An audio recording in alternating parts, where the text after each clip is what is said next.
सबसे पहले बात करें मानसून बारिशों का चौथा स्पेल। पंजाब के मुख्तलिफ शहरों में कहीं हल्की तो कहीं तेज बारिश। लाहौर में तेज हवाओं के साथ बारिश, गर्मी का जोर टूट गया। डस्का, फालिया, जहलम, नारवाल, सियालकोट, गुजरात, लाला मूसा में अब्र रहमत, गुजरावाला, मुल्तान, गुजर खान, ननकाना साहब और गिरदनवाह में भी बारिश। हाफिजाबाद, जहलम, मंडी बहाउद्दीन में भी बारिश। इस्लामाबाद और रावलपिंडी में भी मूसलाधार बारिश। पंजाब में 25 जुलाई तक बारिशों का स्पेल जारी रहेगा। PDMA के मुताबिक आज और कल जनूबी पंजाब के बेशतर अजला में बारिश के इम्कानात हैं। जाहिद आबिद हमारे साथ मौजूद हैं। जाहिद, मौसम के हवाले से क्या अपडेट्स हैं, क्या पेशगोई की गई है? लाहौर शहर पर बिलाखिर सावन ने अपना रंग जमाया है और आज सुबह से जो बारिश हुई है और हो रही है उससे सावन के रंग बिल्कुल खुलकर सामने आए हैं। और सबसे बढ़कर ये कि बताया ये जा रहा है कि आसमान पर बादल आज दिन भर मौजूद रहेंगे और कहीं कहीं अपना रंग जमाते रहेंगे। ताहम मजमूई तौर पर कोई बहुत ज्यादा बारिश नहीं हुई कि जिसकी वजह से लोगों के लिए मुश्किलात का बाइस हो, कहीं पानी जमा होने या गलियां बंद होने या सड़कें बंद होने की बात हो।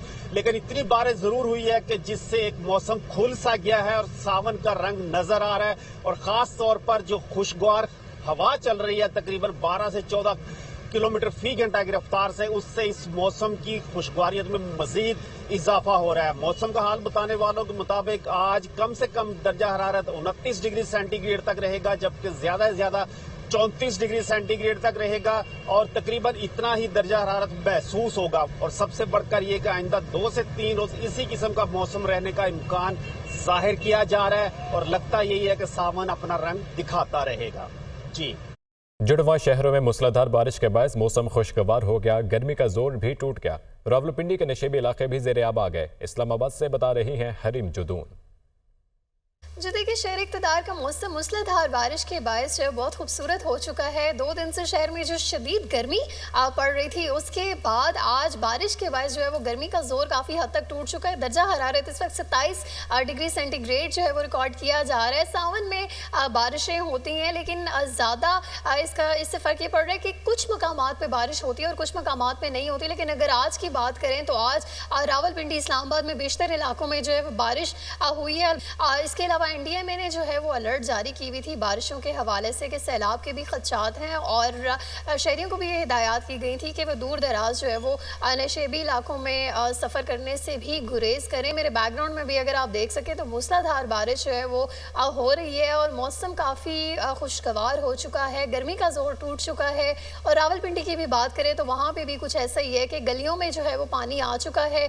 नाला लई अलबत्ता जो है वो अभी तक नहीं ऊपर आ सकी, लेकिन उसके अलावा नशेबी इलाकों में जो है वो पानी जो है वो आ चुका है ऊपर। जी, चीफ इलेक्शन कमिश्नर के सरबराही में PTI इंट्रा पार्टी केस की समाअत आज होगी। पॉलिटिकल फाइनेंसिंग विंग PTI के तहरीरी जवाब का जायजा लेगा। PTI ने तीसरी बार पार्टी इंतखाबात रवा साल मार्च में कराए, जिस पर भी इलेक्शन कमीशन ने एतराज किया था। चीफ इलेक्शन कमिश्नर के सरबराही में PTI इंट्रा पार्टी केस की समाअत आज होगी। तफसीलात जानेंगे, वकार सैयद हमारे साथ मौजूद हैं। वकार, आगाह कीजिएगा।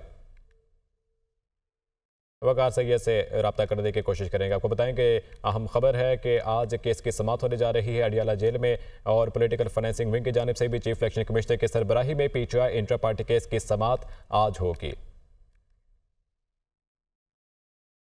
रावलपिंडी अडियाला जेल में रात गैस जबरदस्ती दाखिल होने वाली गाड़ी के मालिक के खिलाफ मुकदमा दर्ज। मुकदमा थाना सदर बैरूनी में सब इंस्पेक्टर आफ्ताब अहमद की बदियत में दर्ज किया गया। सिक्योरिटी हल्का जख्मी, जेल का अंदरूनी दरवाजा टूट गया। मुलजिम जेल के अंदर तक जाना चाहता था। मुलजिम ने सिक्योरिटी ड्यूटी पर मामूर एहलकारों पर जान से मारने की नीयत से गाड़ी चढ़ाई थी। अहमद भट्टी हमारे साथ मौजूद है। अहमद, ये क्या मामला है? जी, ये रात के एक गाड़ी आई अडियाला जेल के पास और वहाँ तेज रफ्तारी से जब इसको रोकने की कोशिश की तो गाड़ी नहीं रुकी और गाड़ी इतनी तेज थी कि तमाम रुकावटें तोड़ती हुई जेल के अंदर एक आहनी दरवाजा, बड़ा दरवाजा, जिससे उसको टकराया, जिससे वो दरवाजा भी टूट गया और आगे जाके सिक्योरिटी एहलकारों ने घेरा डाल के इस गाड़ी को रोका और इसके में जो ड्राइवर था, मुबशर नाम उसका शिनाख्त जाहिर हुई है, उसको गिरफ्तार किया। और इस वाक़े में गाड़ी की टक्कर लगने से कांस्टेबल फाद गिर गया और जख्मी भी हुआ। पुलिस ने इक़दाम कत्ल और तेज रफ्तारी और कार्य सरकार में मुदाखलत की दफात के तहत मुकदमा दर्ज किया है और तहकीकात शुरू कर दी हैं। वाज़ेह है कि दुनिया टीवी ने एक रोज कबल भी जेल के इस गेट नंबर 5 पे सिक्योरिटी इंतजाम नाकाफी होने की एक मुकम्मल रिपोर्ट ठीक है अहमद भट्टी, बहुत शुक्रिया आपका। थाना शादमान जलाओ घिराव और जिना हाउस हमला केस मुस्तरद जमशेद चीमा उमर अयूब असद उमर समेत 41 मुलजिमान की बुरी जमानत पर समात। जिना हाउस हमला केस में 28 मुलजिमान की बुरी जमानत में 31 जुलाई तक तोसी। थाना शादमान जलाओ घिराव केस में 13 मुलजिमान की बुरी जमानत में 2 अगस्त तक तोसी। इंसदाद दहशतगर्दी अदालत लाहौर के जज खालिद अरशद ने जमानतों पर समात की। असद उमर और उमर अयूब की एक रोज़ा हाजिरी मुआफ़ी की दरख्वास्त मंजूर। मुलजिमान के खिलाफ थाना शादमान और सरवर रोड में जलाओ घिराव का मुकदमा दर्ज है। थाना शादमान जलाओ घिराव और जिना हाउस हमला केस में मुस्तरद जमशेद चीमा उमर अयूब असद उमर समेत 41 मुलजिमान की बुरी जमानत पर समात। जिना हाउस हमला केस में 28 मुलजिमान की बुरी जमानत में 31 जुलाई तक तोसी कर दी गई। थाना शादमान जलाओ घिराव केस में 13 मुलजिमान की बुरी जमानत में 2 अगस्त तक तोसी की गई है। इस समात का मजीद अहवाल जानेंगे। मोहम्मद अशफाक ने हमें ज्वाइन किया। अशफाक, आगाह कीजिएगा। जी बिल्कुल, लाहौर के इंसदाद दहशतगर्दी की खसूसी अदालत में इस हवाले से 9 मई के जो मुलजमान हैं उनकी अबूरी जमानतों पर समात हुई है। तो इस हवाले से अदालत ने तमाम जो मुकदमात है उनका जो रिकॉर्ड है वो आइंदा समात पर पेश करने के अहकाम जारी कर दिए हैं। इसके साथ साथ अदालत के रूबरू ये भी अदालत को 41 जो मुलजमान थे उनकी अबूरी दरख्वास्त जमानतों में 28 मुलजमान जो थे उनकी 31 जुलाई तक तोसी कर दी गई है और आइंदा समात पर मुकदमे का रिकॉर्ड तलब कर दिया। ठीक है अशफाक, बहुत शुक्रिया आपका। बुशरा बीबी ने खुफिया मुकदमात में मुमकिन गिरफ्तारी को लाहौर हाई कोर्ट में चैलेंज कर दिया। लाहौर में रजिस्ट्रार ऑफिस ने बुशरा बीबी की दरख्वास्त को समात के लिए मुकर्रर कर दिया। जस्टिस तारिक सलीम शेख आज बुशरा बीबी की दरख्वास्त पर समात करेंगे। अदालत तमाम इदारों को मुकदमात और इंक्वायरी की तफसीलात फराहम करने का हुक्म दे, ये इस्तदा की गई है बुशरा बीबी की जानिब से। PTI की लाहौर में जलसे की इजाजत के लिए दायर दरख्वास्त पर समात। लाहौर हाई कोर्ट ने डिप्टी कमिश्नर समेत दीगर फ्रीकैन को नोटिस जारी करते हुए जवाब तलब कर दिया। अदालत ने समात आइंदा हफ्ते तक मुलतवी कर दी। जस्टिस आबिद अजीज शेख अकमल खान की दरख्वास्त पर समात की। PTI के लाहौर में जलसे की इजाजत के लिए दायर दरख्वास्त पर समात। लाहौर हाई कोर्ट ने डिप्टी कमिश्नर समेत दीगर फ्रीकैन को नोटिस जारी करते हुए जवाब तलब कर दिया। पाकिस्तान स्टॉक एक्सचेंज में तेजी, 100 इंडेक्स में 1038 पॉइंट्स का इजाफा। 100 इंडेक्स 79,578 पॉइंट्स पर ट्रेड हुआ। तफसीलात जानेंगे, हमारे साथ अली मेहदी मौजूद हैं। अली, क्या अपडेट्स हैं? आज जो है कराची स्टॉक एक्सचेंज में कारोबार का आगाज जो है मुस्बत अंदाज में हुआ। गुज़िश्ता कई दिनों से मार्केट में जो मनफी रुझान चल रहा था, उसके बाद आज हमने देखा है कि मार्केट में सरमायाकारों की जानिब से जो है खरीदारी रुझान देखा गया है। फिजाई ट्रेडिंग के दौरान 100 इंडेक्स में 1000 पॉइंट से ज़ायद इजाफा देखा, जो 100 इंडेक्स जो है 79,500 की सतह से भी ऊपर चले। हम इस वक्त देख रहे हैं कि 100 इंडेक्स में कुछ मामूली उतार चढ़ाव भी देखा जा रहा है। इस वक्त भी 100 इंडेक्स में 842 पॉइंट्स का इजाफा है और KC 100 इंडेक्स जो है वो 79,400 की सतह पे ट्रेड कर रहा है।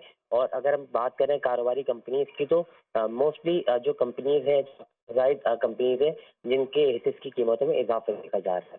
जी ठीक है अली मेहदी, बहुत शुक्रिया आपका। DGISPI लेफ्टिनेंट जनरल अहमद शरीफ चौधरी ने कहा, खारजी और डिजिटल दहशतगर्दों का टारगेट पाक फौज है। डिजिटल दहशतगर्द मोबाइल, कंप्यूटर, झूठ और प्रोपेगेंडे का जरिया खुद को साबित करते हैं। डिजिटल दहशतगर्दों को कानून और सजाओं ने रोकना है। सोशल मीडिया पर फौज के खिलाफ बेहुदा से बेहुदा बातचीत की गई। वो रावलपिंडी में न्यूज़ कॉन्फ्रेंस कर रहे थे। ये है डिजिटल दहशतगर्दी, is nothing but digital terrorism.